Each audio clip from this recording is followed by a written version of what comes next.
নুরানি চেহারা, আমার পেয়ারা নবীর কি চমৎকার দাড়ি, কি চমৎকার বাবরি চুল, কি চমৎকার জুব্বা।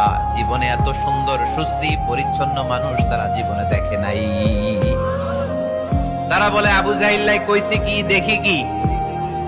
কোনদিন কশ্চিন কালেও এই লোকটা পাগল হতে পারে না, কারণ পাগলের চুল থাকে উস্কো খুস্কো। এলাকায় পাগল আছে না? পাগলরা চুল আশ্রায়, উস্কো খুস্কো চুল।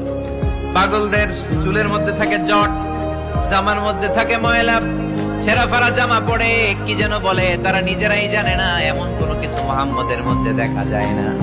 আবার এই লোক কশ্চিন কালেও জাদুকর হতে পারে না, কারণ জাদুকররা মন্ত্র পড়ে বিড়বিড় করে, ঠিক কিনা? এই লোক তো মন্ত্র পড়ে না, বিড়বিড় করে না। এমন এক কিতাব থেকে এই লোকটা আমাদেরকে কথা শোনায়, তার কথা শুনলে হৃদয়টারে ঠান্ডা করে দেয় কে?